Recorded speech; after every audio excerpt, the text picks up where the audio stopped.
Hi Luke, great session yesterday, lovely to speak with you. Obviously we covered a lot of details, but the main gist of the session was to control the length of the backswing. We can see here on the far left hand side, I just think that's a lovely comparison to start the recap with. The sort of start of your session on the left, the work that we did controlling the length of your arm swing in the centre, and then your own work on the far right hand side, which is quite possibly the best top of the backswing position certainly I've seen you in the several years that we've worked on your game together. Over here on the right we can see, on the left, we can see that at this point in your swing things are looking okay. I'm just going to put the line on beneath your elbow.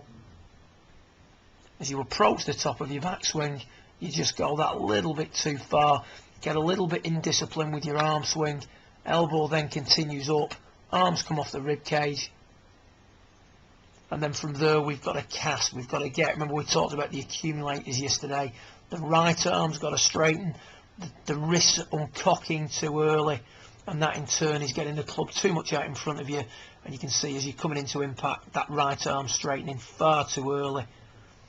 We were discussing yesterday that movement of the right arm should be incrementally extending all the way from the top of your backswing P4 through to just after impact P8. So gradually straightening the right arm and uncocking the wrists. What we see with yourself is because we've gone too far back, accumulator number 1, the right arm, has to run out early. Also accumulator 2 is releasing too much. So by the time we get here, the club's path has been corrupted, and also we're losing power coming into impact. If we don't now stand up and come off the wall, we're going to hit the ground well behind the ball. So the first thing we need to do is remove the need to get rid of the accumulators so fast, and the way we did that was by restricting the length of your backswing. You can see here, just controlling it. The focal point for you needs to be swinging to P3, left arm parallel to the ground on the way back. You can see you go a little bit beyond that, and then through nicely, staying on the wall that little bit longer. So plenty of work on controlling the length of your backswing, plenty of full or flat out shots, should I say, with a swing that only goes back to P3. You in turn will go a little bit beyond that, arriving in a much better backswing position.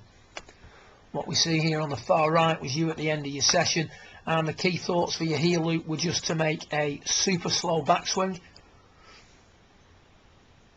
and control the length at which it goes back. As you can see there, a little bit, well, slow motion now, but we made a little bit more of a controlled backswing. Much better control of the length of your swing at the top. It is across the line. I've not got a problem with that at this moment in time, and as a result the club now comes back on a better path. The accumulators are still running out, the right arm expanding too early, and in particular the wrists uncocking too soon, but that's more through habit than having to do it. From this top of the backswing position now, that doesn't have to happen, so we've removed the need for it to happen. In subsequent sessions we can work on the accumulators a little bit more and the sequence in which they fire, giving you a better understanding and also a better attack on the ball. Other points we covered were your pressure points. You need to make sure that you've got pressure between your right hand and your left thumb. You need to make sure and be aware of the pressure on the pad of your left hand against the grip, and you need to pin the arms to the top of the chest. So they're the 4 pressure points that you need to concern yourself with. So good luck with it, have some fun. Any questions, feel free to ring up or send me an email, and I look forward to working with you further in the coming months. Well done.